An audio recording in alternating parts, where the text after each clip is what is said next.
Ouvi dizer que a psicologia aqui pode ser pensada.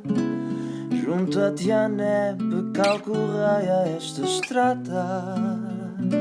Há tanto para perguntar.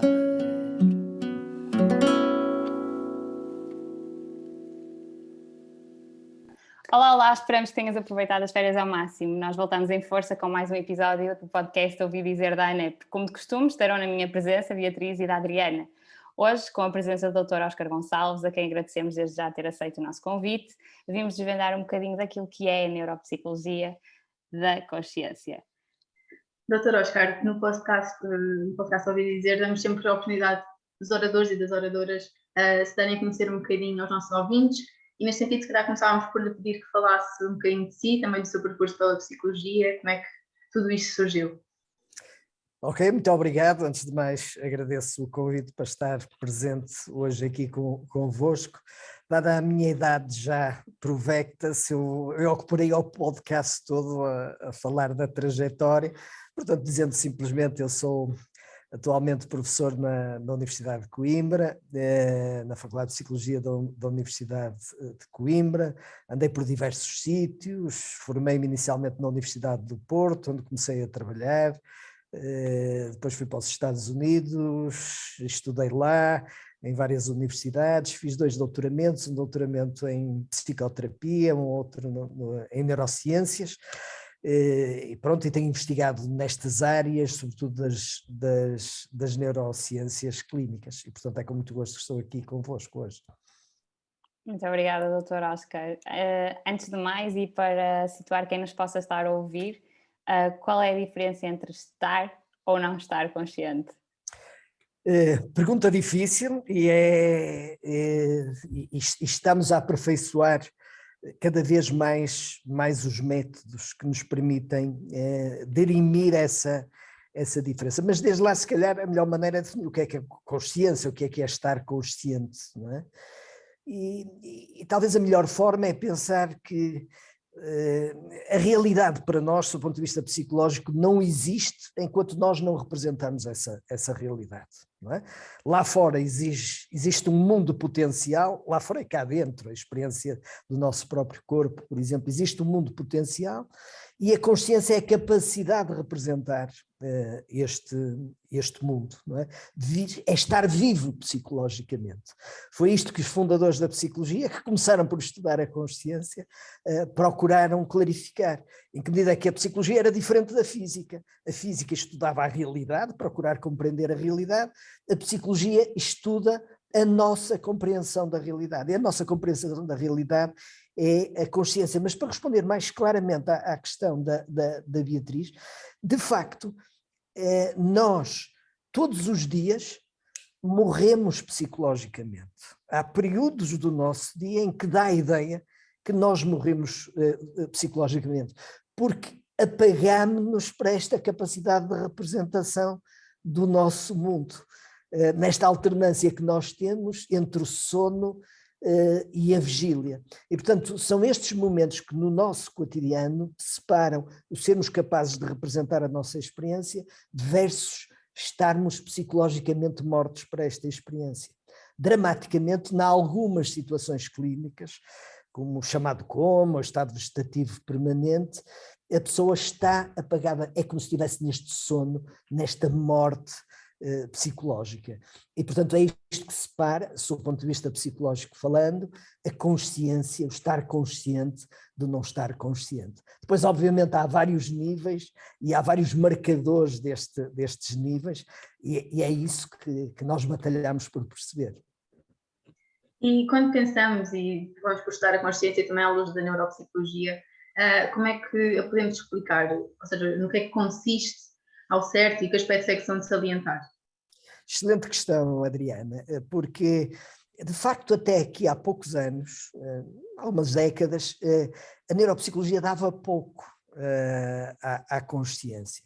Os neuropsicólogos, quando eram chamados para avaliar, era para aplicarem aquilo que nós habitualmente chamamos escalas de coma ou escalas de consciência. que eram observações comportamentais, se a pessoa reagia a estímulos dolorosos, auditivos, e praticamente, se quer que lhe diga, nem era preciso grande psicologia para isto, qualquer, enfim, técnico minimamente preparado podia fazer isso e dar-se conta. Até que, graças aos desenvolvimentos das neurociências e, portanto, da neuropsicologia, começámos a perceber que poderíamos ter outras formas de ver se a mente e o cérebro estavam a funcionar, independentemente de não haver uma saída motora, não é? Da pessoa não ser capaz de relatar verbalmente aquilo que estava a experimentar, ou até reagir reflexamente a um determinado estímulo. Será que podemos entrar dentro da própria mente e observar se está alguma coisa lá dentro? Alguma coisa se está a passar? E no decurso dos últimos anos tem sido fascinante a evolução. Graças a métodos como a neuroimagem, como a neurofisiologia, como a estimulação magnética transcranial, nós conseguimos entrar dentro de um indivíduo que está aparentemente psicologicamente morto, em estado de não consciência ou inconsciente, se nós quisermos, e começar a perceber que, em alguns casos, não em todos, existe vida, e em alguns casos mesmo existe uma forte e importante vida psicológica.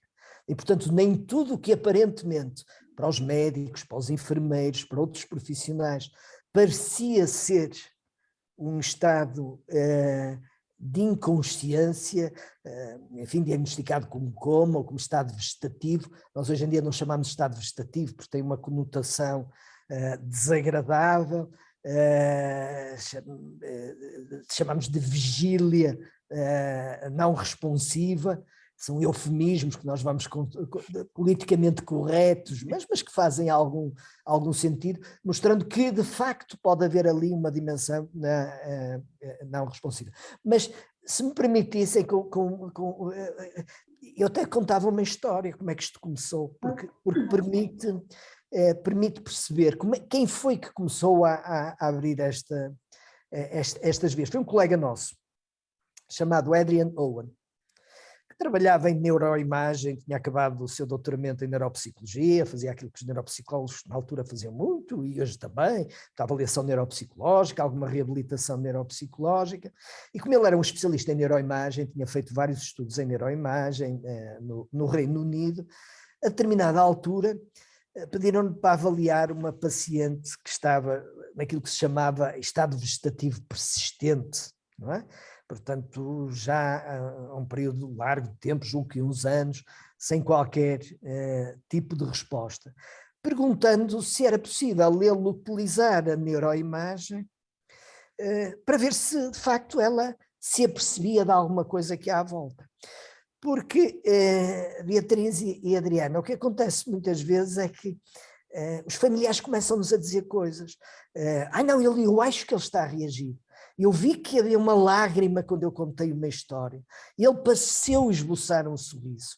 E nós, técnicos de saúde, habitualmente dizemos, coitado, é uma idealização daquilo que pode ser a esperança das pessoas, que é natural, e algumas destas reações nós sabemos que são perfeitamente reflexas e tal. Mas eu costumo dizer às minhas alunas e aos meus alunos, o cliente tem sempre razão. E, portanto, vamos começar, pelo menos, dar-lhe o benefício da dúvida. E foi isso que o Adrian Owen resolveu fazer. Deixa lá ver, a ver se eu utilizo alguns estímulos e se a pessoa está capaz de reagir a esses estímulos. Bom, a história é um bocado complexa, de vários falhanços, com uma paciente, de facto, neste estado chamado vegetativo, mas a determinada altura ele resolveu utilizar um paradigma curioso. Ele sabia, por exemplo, que havia duas áreas cerebrais que nós conseguíamos ativar muito bem e muito contrastantes. Por exemplo, se eu pedir aqui à Adriana, que imagino que está a jogar ténis, independentemente de saber jogar ténis ou não, só a imaginar os movimentos durante alguns segundos jogar ténis, nós temos a ativação de algumas áreas cerebrais muito específicas em toda a gente, que é o córtex suplementar motor, aqui a área não interessa para o caso. E, por exemplo, peço à Beatriz para imaginar que está a passear pela sua casa, que eu imagino que é, enfim, o ambiente que está ali por trás dela, mentalmente, e ela tem, à medida que começa a vaguear pela casa, tem uma ativação de áreas do hipocampo, sobretudo a área para-hipocampal, enfim, entre outras, mas estas duas são muito contrastantes. E o Owen pensou, então esta paciente, eu vou-lhe dar esta instrução. Ela não responde, não tem qualquer, está com olhos abertos, como é habitual neste caso, mas, portanto, sem qualquer tipo de responsividade, e deixa-me perguntar. E a determinada altura, enfim, dentro do scanner de ressonância magnética, deu-lhe esta instrução. Imagine que está a jogar ténis, não é? Um conjunto, enfim, isto é um bocadinho mais sofisticado, mas vamos imaginar neste sentido. E para surpresa de todos que estavam a assistir do outro lado do vidro, começaram a ver a área suplementar motora eu costumo dizer a acender e a apagar, porque é aquilo que nós temos na imagem das cores bonitas que aparecem na ressonância magnética. E depois avançou, e agora imagino que está a passear pela casa. E começou a ativar a área para-hipocampal. E, portanto, ele deu-se conta que, de facto, um paciente diagnosticado há vários anos com estado vegetativo estava a ter vida. Bom, isto permitiu, aliás, a seguir ele começou a avançar mais e dizer, bom, vamos ver se ela está capaz de aprender a responder sim ou não. E arranjou uma série de perguntas, o nome dela, se tinha irmãos, pai, enfim, uma série de coisas. Se a resposta é sim, imagino que está a jogar ténis. Se a resposta é não, imagino que está a passear pela sala. E ela começou a utilizar este código e a responder com ele sim ou não, ativando as áreas com 100% de acerto nas respostas. A determinada altura ele faz-lhe uma pergunta crucial que é: estás a sofrer? E ela responde com a ativação do córtex para-hipocampal: não. Queres continuar a viver? E ela responde sim. E isto é, de facto, foi uma mudança dramática, porque pela primeira vez, isto valia um prémio Nobel, e pela primeira vez, eu tive aqui há pouco tempo, o ano passado, exatamente nesta altura da pandemia, o Adrian Owen a vir falar aos meus alunos online e a contar estas histórias. Ele agora está na Universidade do Western Ontario, no Canadá, e a contar-lhe de facto isto. E é uma coisa absolutamente emocionante, porque pela primeira vez a psicologia, a neuropsicologia, entrou dentro de uma mente inconsciente, encontrou um sinal, um código de comunicação. Já agora, para as pessoas que estão a assistir não ficarem muito angustiadas e quiserem saber mais o que é que aconteceu, desde já aconselho um livro belíssimo, que devia ser obrigatório para todo o estudante e para todo o profissional de psicologia, que se chama Into the Grey Zone.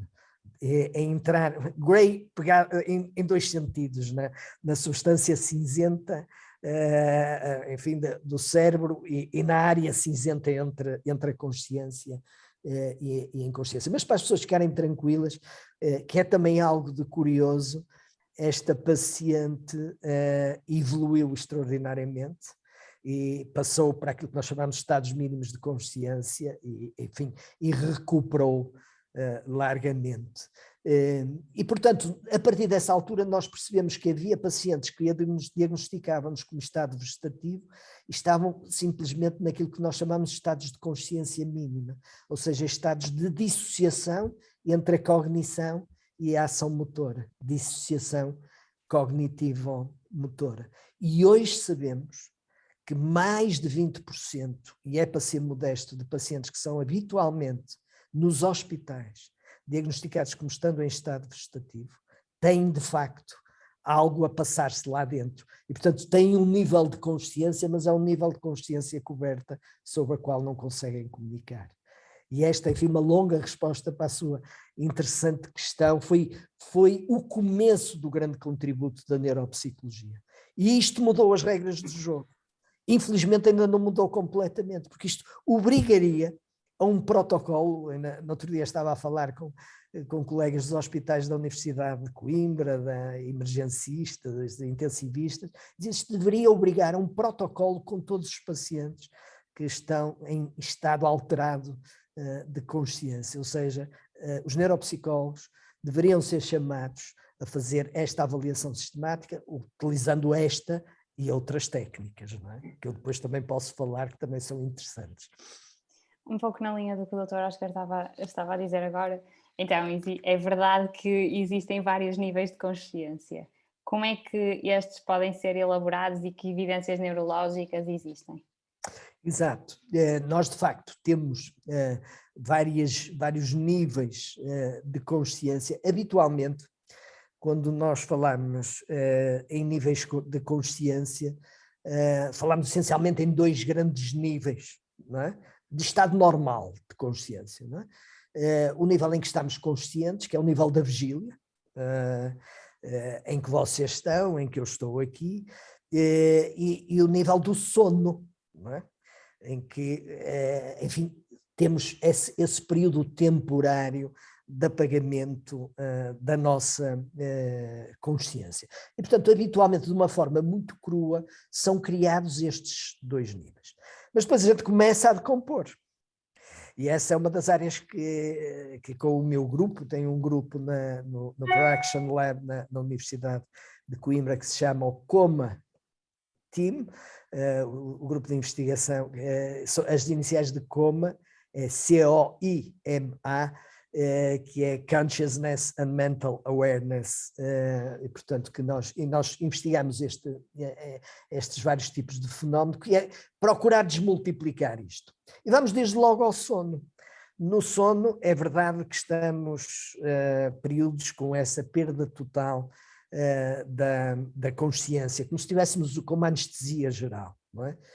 Mas isto acontece muito tipicamente numa fase de sono, que é a fase de sono mais profundo, que nós chamamos o estádio sono 3, estado de ondas lentas.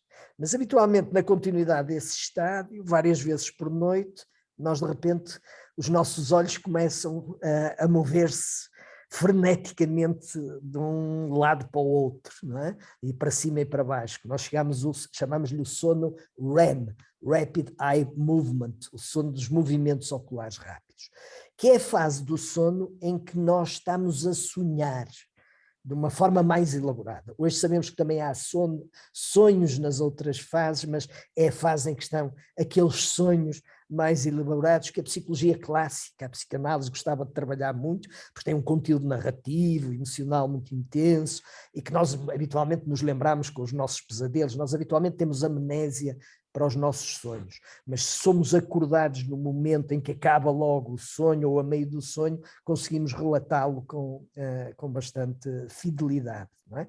E nesse período, de facto, é um período de forte ativação da consciência. Simplesmente não é uma consciência partilhada, mas de facto o cérebro está a procurar, a mente está a procurar dar sentido à sua própria experiência. E este sentido, aliás, pode ser um sentido muito, muito curioso, que vamos imaginar, enfim, uma coisa clássica que no momento da vida todos nós já passamos, não é? De repente toca o despertador e a gente com pouca vontade para levantar mete o despertador no sonho, não é?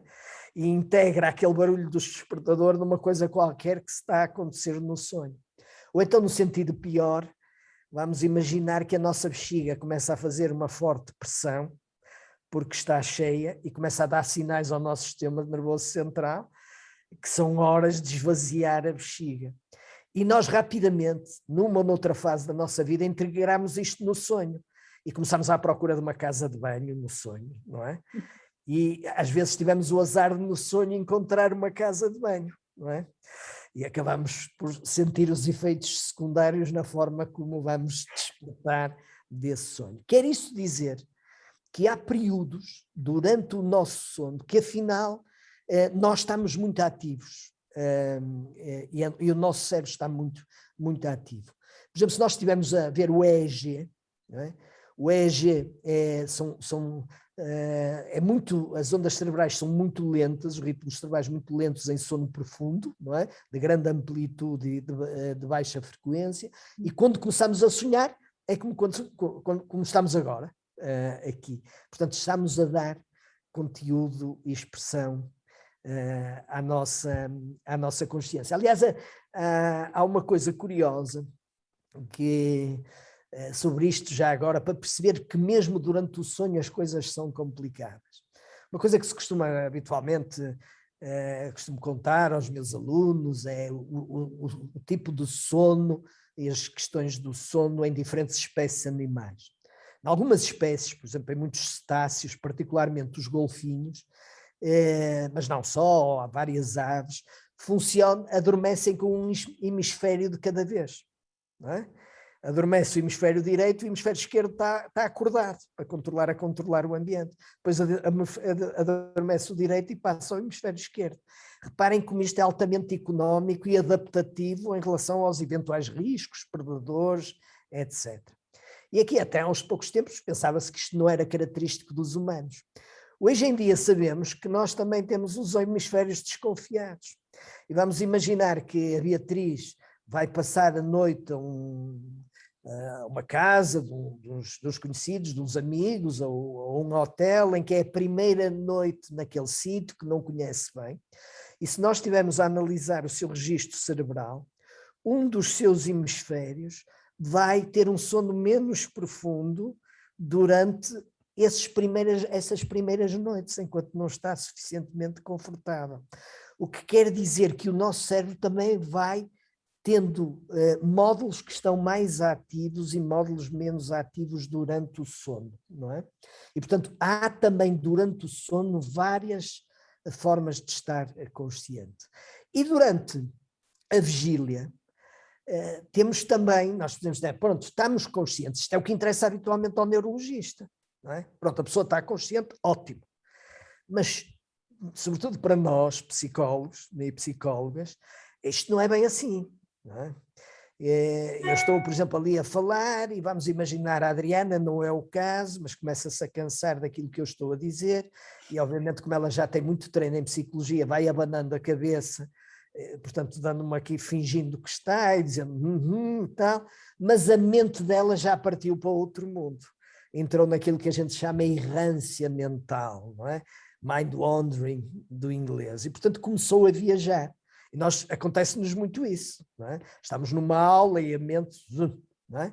Começa a viajar, estamos a conversar com um amigo e a mente já partiu noutro sítio. E outras vezes fazemos-lo de propósito, colocamos uma música ao fim do dia, bebemos um copo e, portanto, deixamos a mente começar a viajar, habitualmente projeta para o futuro, viaja no tempo, no espaço, etc. Não é? Portanto, de alguma forma, isto é completamente diferente de quando estamos a realizar uma tarefa que exige atenção focada. Não é? E, portanto, a mente também está em diferentes níveis de consciência. Não é? Por exemplo, em estados que nós chamamos de consciência plena, do inglês mindfulness, que estamos conscientes do nosso corpo no aqui e no agora, por exemplo, concentrados na nossa respiração. Portanto, há uma mente muito centrada no corpo. Quando a mente começa a divagar, passa para outros níveis. Portanto, mesmo nestas circunstâncias, nós temos diferentes níveis de consciência, que estão ainda muito pouco caracterizados. Que, por exemplo, que nós estudamos é na expressão estética, por exemplo, na música, na absorção por uma música, ou na absorção por uma obra estética, por uma pintura, por uma leitura, por uma poesia. O que é que acontece? De facto, nós entramos em estados que, numa linguagem comum, quase poderíamos dizer transe, e, portanto, estamos em estados alterados de consciência. Olha, já agora, um dos que nós estamos agora a estudar e queremos falar muito sobre isso no futuro, porque é um tema habitualmente que chama muita atenção, são estados alterados de consciência em experiências de quase morte. quando as pessoas tiveram um acidente muito grave, ou paragem cardíaca, um assalto, uma violação, várias pessoas relatam um conjunto de fenomenologia muito curiosa, comum a diferentes culturas, em que sentem aquilo que nós chamamos out of body experience, o corpo a sair de si próprio, a verem-se a si próprios fora do corpo, por exemplo, numa cirurgia, a verem a cirurgia cá de cima, a entrarem num túnel, habitualmente tem componentes místicas, uma luz muito intensa, a rever a vida de uma forma muito rápida, enfim, são um conjunto de fenomenologias com alterações profundas da consciência. E nós até aproveitando agora a situação do Covid, de muita gente em unidades de cuidados intensivos, estamos a estudar esses fenómenos para perceber o que é que acontece, porque acreditamos que são alterações, paradoxalmente, isto já se sabe, num corpo que está a morrer, o cérebro começa a acelerar mais, não é? E portanto entra num metabolismo forte nestes momentos e nestes casos, e portanto o que é que se está a passar na consciência? Quer dizer, quase que a consciência quer sobreviver ao próprio corpo, e cada um destes fenómenos corresponde à ativação de que regiões e de que áreas cerebrais. Portanto, para fazer uma longa história curta, há de facto muito mais do que aquilo parece ser nesses dois níveis de consciência, e cada um desses níveis de consciência pode ser decomposto fenomenologicamente e, obviamente, em termos da identificação dos seus correlatos cerebrais. Doutor Oscar, também estava a falar da questão da consciência no sono. Se calhar perguntávamos que implicações práticas é que podem ter para a psicoterapia, a partir do estudo. Exato, boa questão também. O sono sempre foi muito uma arma, desde o tempo da psicanálise, para a compreensão enfim, do funcionamento psicológico das pessoas. Aliás, é pouco sabido, mas as psicoterapias cognitivas nascem também com as questões do sonho, não é? E quando o Beck fez os primeiros, ele era psicanalista, quando fez os primeiros estudos, foi a análise dos sonhos nos depressivos, e basicamente veio com uma teoria contrastante da psicanálise, dizendo que o que se passava é que os conteúdos eram conteúdos semelhantes àquilo que se passa no cotidiano, de preocupações do cotidiano. E há alguma indicação que é isso que de facto possivelmente acontece. Eu obviamente estou mais preocupado com o processo do sono do que com os conteúdos do sono. Acho que há uma dimensão, o sono e o sonho têm funções importantes de consolidação de memórias, isso está sabido. É curioso que muita da consolidação foge até do próprio longe, em fases diferentes da fase do sonho. Agora, há um fenómeno curioso, e nós temos também um projeto nessa área que me interessa mais, que é como é que podemos utilizar o sonho como numa perspectiva terapêutica, não é? Sobretudo para fenómenos de sonhos traumáticos recorrentes, não é? Às vezes são ligados, por exemplo, são muito típicos na perturbação de stress pós-traumático, não é? A recorrência de sonhos avassaladores sob o ponto de vista emocional, mas há situações que a gente chama de perturbação de pesadelo, em que o trauma é o próprio pesadelo. Eu cheguei a ter uma paciente que sonhava todos os dias que era violada, não é? E o sonho, pesadelo, tem uma dimensão emocional intensa, portanto, sob o ponto de vista psicológico, é como se ela fosse violada todas as noites. E depois tinha, aliás, um processo ainda pior, que ela integrava rapidamente neste pesadelo as pessoas que ia conhecendo no seu cotidiano. Portanto, começava a aproximar-se afetivamente de uma pessoa, por exemplo, a começar a namorar com alguém, e vinha a violação no sonho. Enfim, isto pode ter muitas interpretações psicanalíticas, deixo isso aos colegas da psicanálise, mas, portanto, a mim interessa-me esta dimensão, como é que nós podemos trabalhar e retirar esta dimensão do sono, traumática do sono. E há algo de muito curioso, há um fenómeno muito curioso que são os chamados sonhos lúcidos, que todos nós já tivemos aqui além. O que é o sonho lúcido? O sonho lúcido é que a nossa consciência de que estamos a sonhar. Isso acontece várias vezes, às vezes de repente, não, mas isto é sonho, mas não consegue sair do sonho. Não é? No sonho lúcido, a pessoa começa a guiar o sonho, a ser capaz de guiar o sonho. E nós podemos treinar as pessoas, está mais ou menos demonstrado que, embora haja pessoas que tenham mais sonho lúcido do que outras, mas nós podemos utilizar um conjunto de metodologias para treinar as pessoas a guiar o sonho lúcido, não é? E até a indicar-nos que estão a entrar em sonho lúcido. Saiu agora na Current Biology um artigo interessantíssimo dos colegas nossos, em que utilizaram, de facto, puseram as pessoas a comunicar os conteúdos dos próprios sonhos através de um conjunto de códigos, depois de os treinarem a dominar a lucidez do próprio sonho. Ora, isso interessa-nos porque, por exemplo, isto pode ser uma arma muito importante. Quando nós vamos fazendo um registro, percebemos que a pessoa está a entrar em sonho REM, a pessoa está treinada e começa-nos a dar indicações do sono. Como ela está capaz de processar, hoje nós sabemos a informação do exterior quando recebe, e tem a ativação sensorial quando recebe a nossa informação, nós começamos a dar indicações para a modificação do próprio sonho.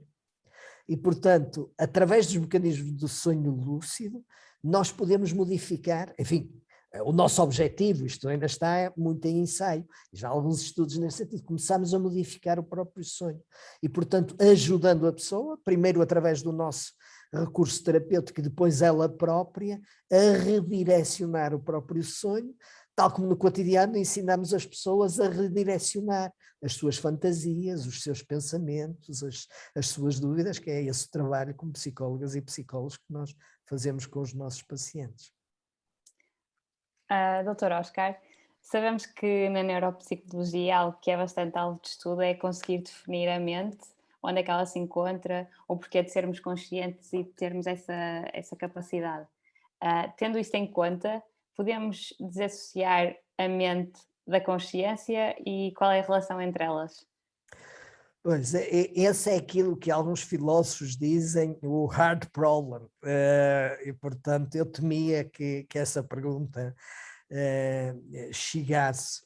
De facto, para mim, mente equaciona-se muito em termos de consciência, não é? Embora, pela natureza até do meu estudo, mas isto é reducionista, porque mente é o conjunto do processamento psicológico que nós fazemos de todos os estímulos. E de facto, Beatriz, a maior parte do nosso processamento é inconsciente. Felizmente, não é? Felizmente, porque se a gente tivesse que estar a controlar tudo o que se passa, desde logo o nosso físico, não é? Mas depois tudo o que se passa à volta era uma coisa absolutamente dramática. De energia também. Exatamente, e portanto o nosso cérebro, não é? A nossa mente está capaz do processamento automático, na maior parte das circunstâncias. São aquilo que em termos de circuitos neuronais nós chamamos de circuitos de feed forward, em que os neurónios comunicam em sequência rápida, habitualmente muito mielinizados, rápida em sequência, e nunca fazem feedback, não voltam atrás.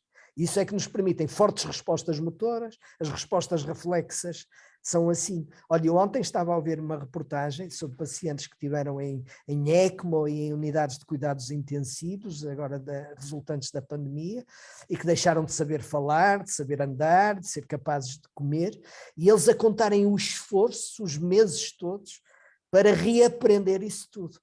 E não estamos a falar de gente da minha idade, estamos a falar de gente da vossa idade. Não é? E o drama que isso é. Porquê? Porque tem que voltar a automatizar estes processos e o sofrimento dramático que isto representa. Aliás, uma coisa curiosa, que é o nosso cerebelo, é parte do nosso sistema nervoso, a região do nosso sistema nervoso, que mais neurónios tem. 80% dos nossos neurónios estão no cerebelo. Ora, eu retiro o cerebelo e a pessoa permanece perfeitamente consciente. Porquê? Porque o cerebelo tem uma função importantíssima, que é assegurar rotinas rápidas, muita coisa, mas mesmo em processos que depois são conscientes, assegurar a sua automatização. Como a linguagem. Vocês estão-me a ouvir, eu estou aqui a falar, a linguagem é esta coisa fantástica. Não é? De eu ter que fazer todo este processo, de encontrar os conceitos, traduzi-lo num determinado código, projetá-lo acusticamente, vocês receberem, processarem isto tudo. Reparem se a gente tinha que pensar ponto por ponto, não é? Nós às vezes percebemos um pouco isso quando estamos a aprender uma nova língua, quando estamos a falar uma língua com a qual não estamos muito familiarizados. Portanto, a mente são todo o conjunto dos processos psicológicos que nós utilizamos para lidar, para interagir connosco próprio e a realidade, e incluem em larga medida os processos inconscientes, que são, na sua maior parte dos casos, automáticos, rápidos, mas pouco aprofundados. Não é? Os processos conscientes são a parte da mente, em menor quantidade, mas que resulta da elaboração desta experiência. A consciência é a elaboração da experiência. E implica, de facto, nós hoje em dia já a traçamos neuronalmente. Não é? Por exemplo, um colega nosso, Stanislas Dehaene, da Universidade de Paris, encontrou um número curioso que é a informação, por exemplo, uma informação visual, ela para ser registada em termos de consciente precisa de cerca de 300 milésimos de segundo, é quase um número mágico. A gente tem uma onda cerebral que é P300, que é um bom indicador de que um estímulo que a gente apresentou podia ser sob forma subliminar, mas a partir de determinada altura, quando evoca isso, e depois dá-se aquilo que ele chama a ignição do processo. Por exemplo, se eu estou a processar só em termos do meu córtex visual uma informação visual, não tenho consciência dela. Não é? Para eu ter consciência, ela tem que ser amplificada. E é projetada a outras áreas cerebrais que nós chamamos superiores, parietais, associativas e frontais, e a partir daí o sinal é amplificado. Não é? E é nessa amplificação do sinal que a informação se torna, de facto, consciente. Portanto, a mente é a forma como o cérebro se encontra para organizar a nossa experiência consciente e inconsciente. Não é? No contexto do meu trabalho, a mim interessa mais os processos conscientes, porque são esses que são mais ricos psicologicamente em termos da construção da realidade. Pronto, o doutor está a falar a nível de trabalho, se calhar perguntávamos acerca das técnicas de estudo da consciência ao nível da neuropsicologia e em que é que estas técnicas também variam relativamente a outras áreas de estudo, não é? Exatamente. Olha, e essa é uma excelente questão, e eu comecei há pouco por contar que os neuropsicólogos eram chamados essencialmente para passar uma escala de Como e coisas assim, e na maior parte dos casos nem para isso, mas depois, sobretudo para equipes avançadas, que habitualmente são equipes especializadas, há pouco esse hábito entre nós, das equipes especializadas nesta área, de facto começaram-se a desenvolver instrumentos. Não é? Por exemplo, num contexto clínico em Coimbra, um dos nossos esforços é procurar, juntamente com os neuroradiologistas, ter uma resposta neste sentido, ou seja, quando há um paciente com uma alteração profunda da consciência, nós encontramos formas de o monitorizarmos de uma forma sequencial. Não é? E temos, eu diria, essencialmente, se há alguma resposta motora da parte do paciente, as escalas, como há escalas de coma, são as várias escalas de estados de consciência de coma, ajudam-nos bastante para classificar e para... O problema é quando não existe resposta motora, não é? Quando a pessoa não fala, não se mexe, não é? E portanto é preciso ver que nível de consciência ela tem. E isto é muito importante, porque não só nos vai predizer a sua evolução, porque se nós dissermos à família, que eu acho que foi isso que aconteceu, por exemplo, com a paciente do Adrian O'Nolan, não, essa paciente está capaz de nos ouvir e entender, vocês tinham razão. A nossa relação muda completamente, a dos técnicos, das pessoas. E portanto estão a ver todos o que é o aumento da plasticidade, como muda logo a comunicação nesses contextos. Cria-se ali logo um ambiente fértil para estimular aquele paciente. Não é? E portanto, quando não há output motor, Habitualmente, aquilo que começam a ser as recomendações é nós começamos com tecnologias mais simples, não é? Começamos com o EEG, não é? Com determinados estímulos, paradigmas que os psicólogos foram desenvolvendo, como, por exemplo, a audição dicótica, se ele separa uma informação consciente de uma informação inconsciente, a apresentação de estímulos mascarados, que são estímulos apresentados numa sequência muito rápida, e ver se à medida que desmascaramos, não é? Se ele começa a ter a tal P300, não é? A responder, e portanto, a neurofisiologia já nos dá um bocadinho disso. Eu costumo dizer que quando não há resposta da neurofisiologia, a gente não desiste. E então vai para tecnologias um bocadinho mais caras, não é? E aí entra a neuroimagem. E na neuroimagem nós começamos a ter estes paradigmas já bem testados, como de que está a jogar ténis, de que está, e portanto ver se o paciente vai respondendo. Mas imagino que a Adriana está a pensar, bom, mas muitos destes pacientes têm déficits sensoriais e, portanto, ficaram com a audição afetada, a visão em muitos dos casos. E, portanto, não há output, mas nem há input. Eles não veem, não ouvem. E, portanto, como é que a gente faz? Não é? Como é que a gente entra nesse momento? E até aqui, há uns poucos tempos, nós não sabíamos como. Até que dois colegas nossos, são médicos, não são psicólogos, mas dois homens fantásticos, Giulio Tononi, que é professor, é médico psiquiatra e grande neurofisiologista na Universidade de Michigan, e Marcello Massimini, na Universidade de Milão, neurofisiologista da Universidade de Milão. Tenho, neste momento, à medida que estamos aqui a falar, dois dos meus colaboradores a estagiarem com ele em Milão para aprenderem muitas destas técnicas. Desenvolveram primeiro um conceito geral da neurofisiologia, que é estar consciente que corresponde a um determinado tipo de resposta cerebral, ou seja, é a capacidade do nosso cérebro trabalhar de uma forma integrada, não é? Múltiplas áreas do nosso cérebro processarem informação, como eu estava a dizer, amplificarem a informação, mas fazerem-no também não de uma forma, digamos, homogénea, mas diferenciada. Um elevado nível de consciência é a capacidade do nosso cérebro, diferentes regiões, estarem umas a acender e outras a apagar. Não é? E depois pensaram, como é que nós podemos testar isto em alguém que não vê, não ouve, não é? Está em coma ou está em anestesia geral, como é que podemos? E então juntaram duas técnicas, que é a estimulação magnética transcranial e o EEG. Eu vou-vos explicar isso de uma forma muito simples. A estimulação magnética transcranial dá uma descarga magnética, não é? Numa determinada região, e depois o sinal vai-se propagando por diferentes regiões do córtex cerebral.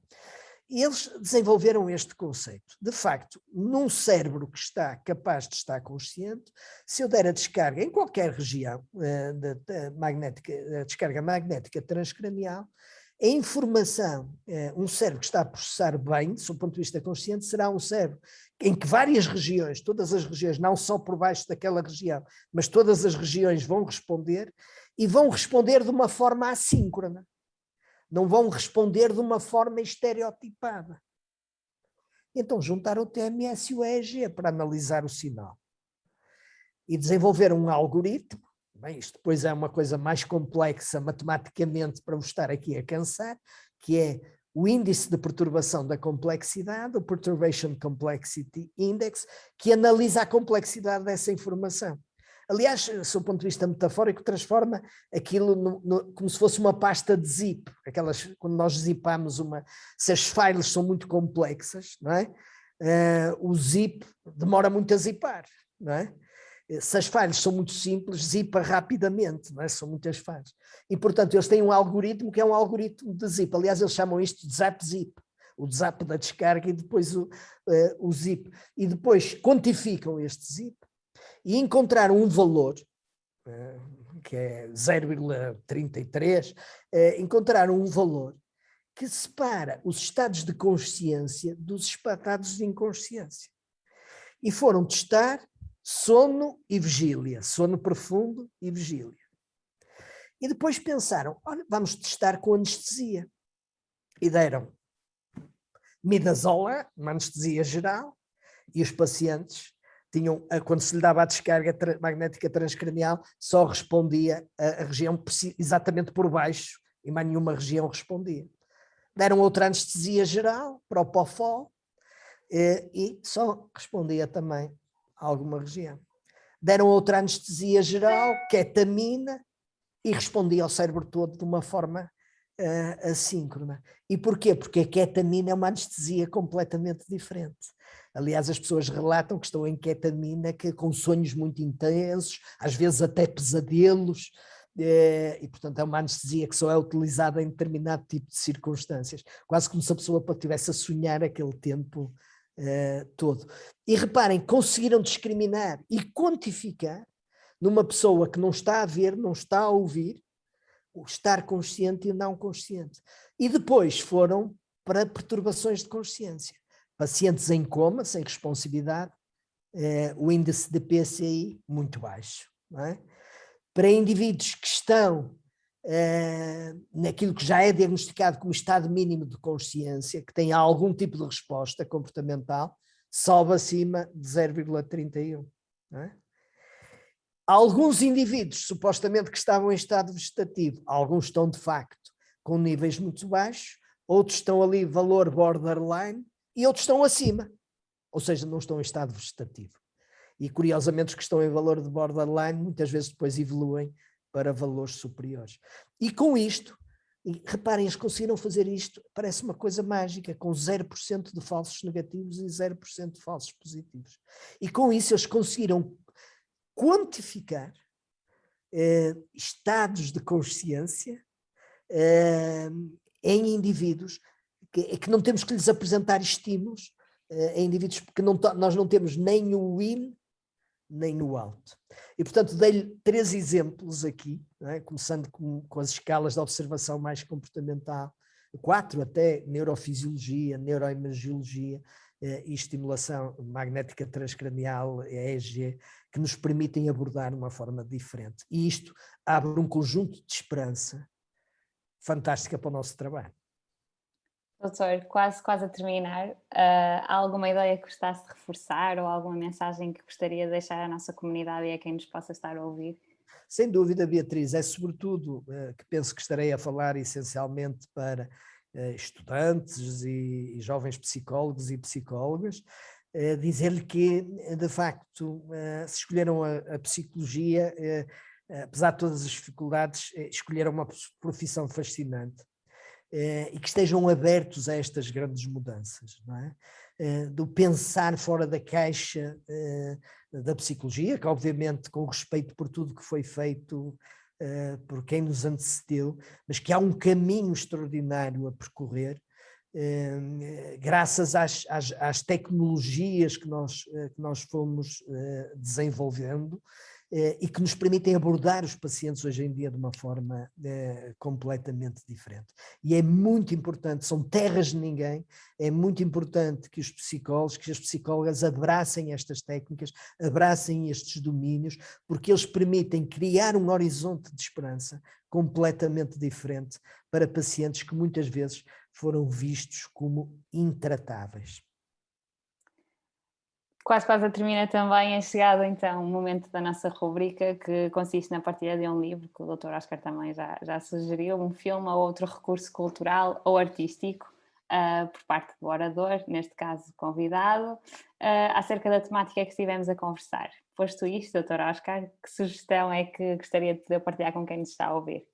Aqui vai, e acho excelente vocês apresentarem essa rubrica também, porque acho que a gente aprende imenso através de toda a expressão artística e narrativa, são sempre formas de expressar a fenomenologia da consciência. E eu quero chamar a atenção para um livro, que é um livro que sempre indico aos meus alunos, aos meus colegas, e foi um livro que me marcou muito e marcou esta mudança de atitude em relação às alterações de consciência. Vou brevemente contar a história do livro, não contar o livro.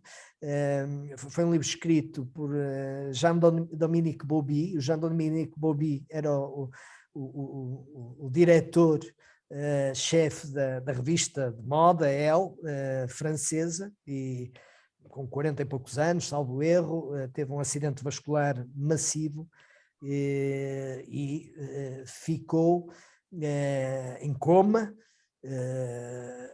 acordou do coma, mas completamente imobilizado, naquilo que se chama um síndrome de encarceramento, um locked-in syndrome. No caso dele clássico, as pessoas neste tipo de síndrome só conseguem fazer um tipo de coisas, que é mover os olhos, não é? Verticalmente, na horizontal, portanto fazer movimento dos olhos. E portanto, sobretudo até, enfim, já sabia, mas sobretudo até a esta altura pensava-se que estes pacientes até muitas vezes são confundidos com pacientes como estando em estado vegetativo, não é? Até que eles começam desesperadamente, habitualmente é um familiar que nos aparece a dizer, não, ele está a querer comunicar, e a gente chega lá e começa a fazer perguntas e a pessoa, como não consegue fazer nada, começa, por exemplo, a pescar os olhos, não é? E percebemos que ele está a procurar desenvolver um código de comunicação connosco. E o Jean-Dominique Bauby estava nesse estado, passou alguns meses sem conseguir comunicar, até que alguém se apercebeu que ele de facto estava a comunicar. E a partir daí começaram-lhe a dar atenção, desenvolveu-se um código, arranjaram-lhe uma terapeuta da fala que se sentou com ele e ele ditou-lhe o livro da experiência dele. Portanto, escreveu um livro a piscar o olho, não é? Ou seja, ela apresentava um quadro com as diferentes letras e quando chegava à letra que ele queria dizer, ele piscava o olho, não é? E ela foi escrevendo. E ele memorizava aquilo que queria dizer durante a noite e ela escrevia o livro com ele durante o dia. Surpreendentemente, isto é mais rápido do que a gente pode imaginar, embora muito trabalhoso. Hoje em dia consegue-se fazer isto muito melhor, porque temos sistemas de computador. A pessoa vai percorrendo o computador, ou vamos apresentar letras no computador, e temos uma onda cerebral que reage quando a pessoa vê a letra, mais uma vez a P300, e o computador vai escrevendo as frases, não é? E, portanto, são também a aliança às tecnologias para a reabilitação destes pacientes. O livro é a história daquilo que ele passou, da forma como os diferentes técnicos relatavam, falavam com ele, de alguma comunicação. Habitualmente os pacientes não recuperam, muito rapidamente recuperam, a esperança de vida é muito reduzida, e portanto ele relata no livro essa história. Portanto, é um livro escrito por alguém que está num síndrome de encarceramento. E os franceses fizeram um excelente livro, o livro chama-se O Escafandro e a Borboleta, The Diving Belt and the Butterfly. E o nome também diz tudo, que é como é que o meu corpo é um escafandro no qual eu estou preso, mas a minha mente é uma borboleta. Voltando à questão da Beatriz, não é? A minha mente salta por aí fora, eu continuo a viajar. E o filme é um filme extraordinário, porque conta a experiência dele, não é? De como ele está dentro de um escafandro e está a mente a viajar. E o nosso trabalho como psicólogas e psicólogos é com esta dimensão, é com a borboleta, não é? Ajudar as pacientes com a borboleta. E há uma coisa curiosa que hoje em dia sabemos, muitas vezes nos colocam essa questão, a nós como profissionais de saúde, aos médicos, aos psicólogos, aos enfermeiros, você gostaria de viver num tipo de circunstâncias a estar assim? E todos nós dizemos, não, isto não é vida, preferia morrer. Curiosamente, os estudos realizados com estes pacientes não só relatam que eles querem continuar vivos, mas que relatam uma boa qualidade psicológica de vida. Portanto, uma boa qualidade de vida, o que é de facto surpreendente. E nós que muitas vezes achamos que sabemos mais do que os nossos pacientes, não se esqueçam, o paciente tem sempre razão. Muito obrigada, Dr. Oscar, pelo momento, pelas partilhas, também pela disponibilidade. Obrigada mesmo. Para ti que nos ouves, esperamos que tenhas gostado deste episódio, que te mantenhas connosco ao longo dos próximos tempos e que também nos acompanhes pelas redes sociais, no Facebook, Instagram e LinkedIn, para que não percas as mais recentes novidades do TUANEP. Obrigada e até à próxima. Muito obrigado, felicidades.